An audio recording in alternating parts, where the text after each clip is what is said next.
Agora nós vamos retomar aqui com as discussões da bancada. Daniel Petengil, fique à vontade. Vamos lá, candidato. Como que o senhor pretende lidar com as políticas de transferência de renda? Nós moramos aí num país considerado bastante desigual e nenhum governo ousou ali mexer, por exemplo, no Bolsa Família, etc. Como que o senhor pretende lidar com isso? Manter o Bolsa Família, o Farmácia Popular, esses outros programas que foram criados agora, Pé de Meia? Como que o senhor vê essa situação toda para diminuir a desigualdade social no país e, por exemplo, já emendando uma segunda pergunta, o financiamento do Estado em relação à saúde pública e educação pública? Como o senhor pretende lidar com tudo isso? A diferença do remédio para o veneno é a dose. Certas políticas sociais que ajudam pessoas que estão na pobreza extrema a não morrer de fome são úteis. Eu concordo com a política do Bolsa Família, especialmente ao rodar o Brasil e visitar municípios em que há pobreza extrema e sequer há atividade econômica para as pessoas poderem, vamos dizer, ter uma alternativa. Este é um problema real e eu sou favorável a uma política como o Bolsa Família nesses casos. O problema é a dose. Hoje, vou dar um exemplo só da região Nordeste, 40% dos domicílios estão no Bolsa Família. Políticas, aí vou para outra, políticas como Pé de Meia, em que você dá um dinheiro para um estudante só por ele ter presença, sou contra e eu vou acabar. Se você está me ouvindo aí, eu vou acabar com o Pé de Meia, eu vou fazer uma coisa muito melhor. O garoto ou a menina no colégio que tiver nota alta nos provões federais que nós vamos fazer, ele e a família dele vão receber um prêmio em dinheiro. O diretor da escola que tiver melhor desempenho e os professores que tiverem melhor desempenho vão receber um bônus. E não vou ter um pé de meia, porque aí eu não estou beneficiando nada.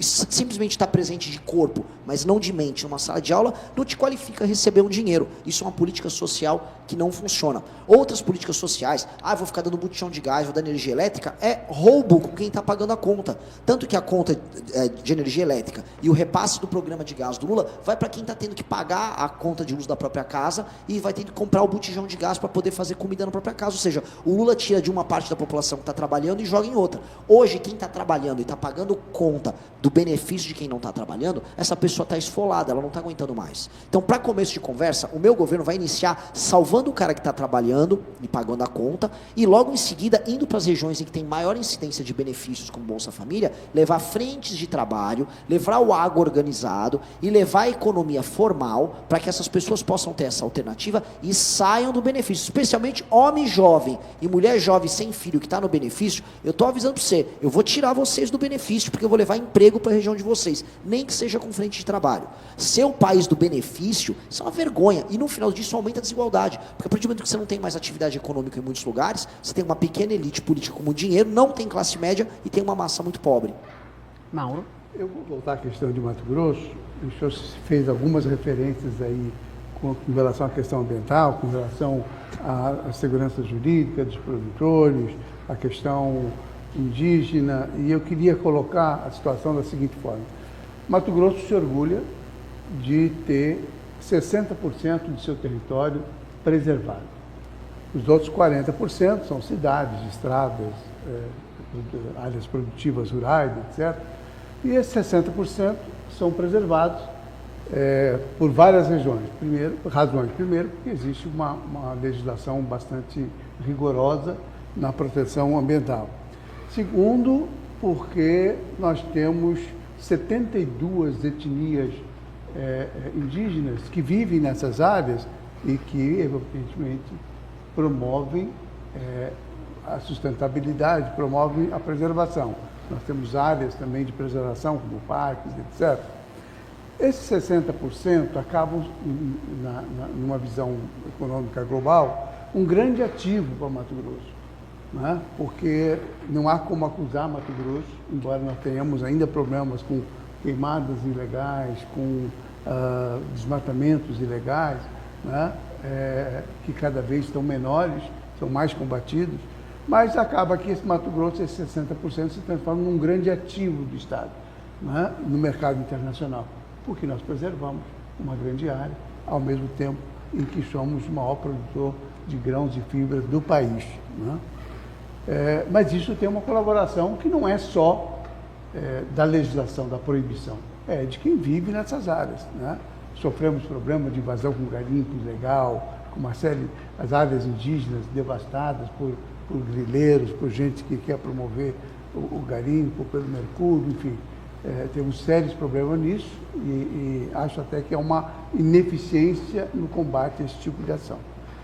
Quando a gente fala em sustentabilidade e como a gente fala em mercado econômico mundial, né, nós estamos vendo que há na geopolítica é um critério importante, né, e nós estamos sentindo os efeitos do clima extremo provocado pela poluição. Nós vamos viver agora um super El Niño, né, que promete elevar as temperaturas aqui em Mato Grosso a 45 graus, né, e trazer problemas sérios para a produção agrícola, com seca, com uma série de situações em plena época de plantio. Como é que o senhor pretende desenvolver uma política de sustentabilidade, de preservação ambiental e, ao mesmo tempo, de ampliação das áreas produtivas, enfim, como é que o senhor pretende equacionar esses interesses que aparentemente são diversos? Eu não acho necessário, nem no Mato Grosso, nem na maior parte das regiões que envolvam, já indo mais para o meio do Brasil, para a região mais a leste do Brasil e acima, como, por exemplo, as regiões que têm um cerrado, aumento das áreas. No Nordeste dá para você expandir um pouco a área, mas nós não precisamos entrar tanto na Amazônia Legal. Não é uma questão de aumento das áreas, mas aumento da produtividade e da garantia da segurança jurídica. O respeito às reservas indígenas tem que se dar como uma via de duas mãos. O Estado tem que garantir que não vai ter grileiro que vai invadir essas áreas, que não vai ter uma exploração política dessas áreas, e do outro lado também tem que garantir que os índios não sejam utilizados por ONGs e por instituições de sabotagem à atividade econômica no Brasil como uma ferramenta de sabotagem. É uma via de duas mãos. Eu também não vou ficar com a ideia do índio como bom selvagem do Rousseau. O índio está lá preservando... Não, o índio é um ser humano como todo mundo, que tem interesses mais diversos, interesses econômicos. E se tiver um interesse econômico numa exploração legal e correta da área dele, preservando aquilo que a gente chama de legislação ambiental, tá tudo bem. Ficaremos felizes com isso. Nós seremos parceiros das comunidades indígenas que queiram ter uma atividade produtiva e funcional. E para a comunidade indígena que quer apenas preservar a sua área, vamos protegê-los de que não haja grileiro e que não haja nenhum tipo de invasão que invada, inclusive, a manutenção da sua cultura original. Ponto. Agora, o uso deles, isso eu tenho que ser muito claro, o uso de comunidades indígenas como instrumento de sabotagem institucional à infraestrutura e ao direito de propriedade no Brasil tem que acabar. Essa insegurança jurídica está fazendo com que regiões como a do Pará, por exemplo, para não ficar só no Mato Grosso, porque também acontece no Mato Grosso, no Pará, não ande, o Pará está interditado, o Pará está sabotado. Para te dar um exemplo que é quase anedótico, a Cargill, lá em Santarém, foi invadida por uma tribo indígena que desapareceu no século XVIII, e aí um antropólogo redescobriu eles nos anos 90, e aí eles invadiram a Cargill porque eles disseram que são contra uma hidrovia. Ninguém ali era índio. Isso é apenas um uso extensivo de uma legislação que a gente tem, que é draconiana, para fazer um impedimento. Então, ao não saber conciliar as duas coisas, fica ruim para todo mundo, porque a grilagem continua acontecendo, porque não tem lei e ordem, o crime ambiental continua acontecendo, porque não tem lei e ordem, e do outro lado, o direito de propriedade e o funcionamento da infraestrutura não conhece. Nós precisamos impor lei e ordem, acabar com idealizações para ambos os lados, e permitir que quem produzir dentro da lei, trabalhe dentro da lei numa boa, que é o produtor, e que o índio tenha essas duas modalidades. Quer viver com uma população originária, num modo de vida antigo, na sua reserva? Viva. Quer trabalhar de maneira produtiva em parceria com a iniciativa privada? Trabalhe. É isso que o Estado brasileiro tem que fazer. A gente está chegando já na parte final desta entrevista, mas eu não posso deixar de perguntar. O Brasil, nós temos 158 milhões de eleitores. Dizem que a terceira via é sempre uma utopia, que é impossível furar a bolha da polarização. Só que o senhor conseguiu um feito. Por exemplo, nas pesquisas, o senhor aparece em primeira posição, superando até mesmo dois governadores, Caiado de Goiás e também Romeu Zema de Minas Gerais.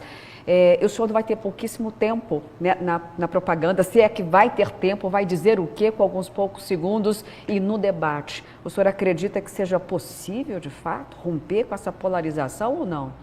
Onde eu rodo no Brasil, seja em regiões em que o Lula é muito votado, seja em regiões em que o Jair Bolsonaro foi muito votado, há um cansaço com ambos. No Maranhão, o eleitor do Lula está cansado do Lula. Eu fui em Santa Catarina, estive em Goiás agora, que é uma região em que o Bolsonaro foi muito votado, e eu vejo o mesmo cansaço. Por que o cansaço? Imagina uma pessoa bolsonarista ter que defender o envolvimento do Flávio Bolsonaro com o Daniel Vorcaro, ter que defender o envolvimento dele com o Bacelar e o Comando Vermelho lá no Rio. E os lulistas? Lula prometeu comida, picanha, prosperidade e entregou crime organizado e pobreza nessas mesmas regiões. Ninguém está animado. Então, ao haver falta de energia do outro lado, a gente começa a ter uma resposta. Por isso que entre os mais jovens, que são os que mais me conhecem, público de 16 a 24 anos, eu já estou em primeiro.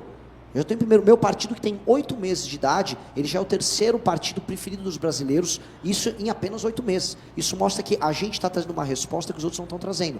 Que é, por exemplo, vir num programa sério como o de vocês, que me fizeram perguntas ótimas e difíceis, e ter resposta para a pergunta e não enrolar vocês. Mesmo dando resposta que eventualmente o eleitor que está nos ouvindo possa não gostar. Falar a verdade vem com um dano, que é, vou desagradar as pessoas. Mas falar a verdade também vem com uma libertação, que a pessoa entender que mesmo quando ela discorda de você, ela sabe que você não está mentindo para ela. E isso pode quebrar esse jogo. Bom, o senhor tem 2 minutinhos para falar um pouco quem é Renan Santos. Meu amigo, minha amiga que está em casa nos assistindo. Renan Santos é um homem de 42 anos, nascido em São Paulo. Sempre fui um grande aluno na escola. Minha mãe dava as famosas palmadas se eu tirava nota baixa. Passei na melhor faculdade de Direito do Brasil, estudei, comecei a fazer política ali, me tornei uma liderança ainda muito jovem. Dali eu comecei a trabalhar, trabalhei com recuperação de empresa, via a dor do pequeno empresário brasileiro, via a dor que é trabalhar e produzir no Brasil, até que eu retorno para a política, crio o Movimento Brasil Livre, organizamos as maiores manifestações da nossa história e derrubamos o governo Dilma, nas ruas e no Congresso.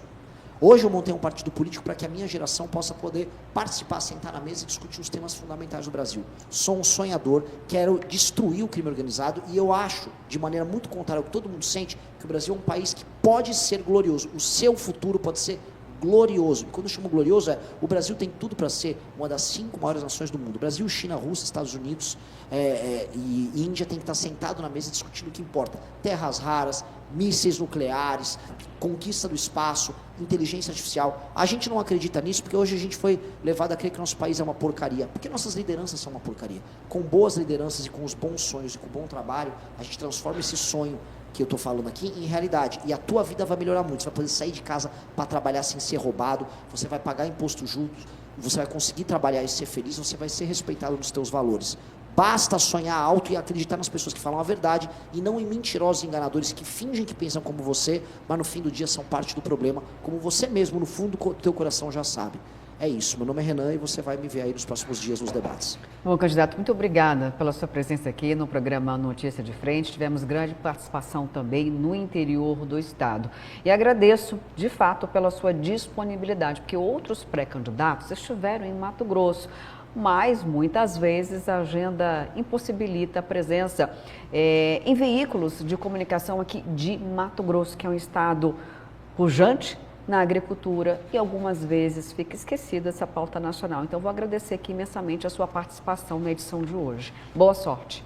Muito obrigado. Se você tem vontade de montar um canal de cortes para ajudar a divulgar as ideias do MBL e da missão, eu tenho um treinamento 100% focado mostrando como você pode sair do zero sem saber nada de edição, thumbnail, até você monetizar um canal de cortes e além de estar ajudando no projeto, também ser remunerado por isso. No mês de maio, por exemplo, o canal Inevitável Cortes faturou mais de 30 mil reais apenas de AdSense. O Felino Missionário e o Missão Avança, ambos fizeram mais de 1 milhão de visualizações e faturaram acima dos 14 mil reais. E se isso te interessou de alguma maneira, é só clicar no primeiro link da descrição desse vídeo ou então ler o QR Code que está aparecendo aqui no meio da sua tela agora, onde eu vou te explicar de maneira mais detalhada como você pode começar o seu próprio canal de cortes. Se você gostou do vídeo, não se esqueça de deixar o like e se inscrever no canal. Obrigado e até o próximo vídeo.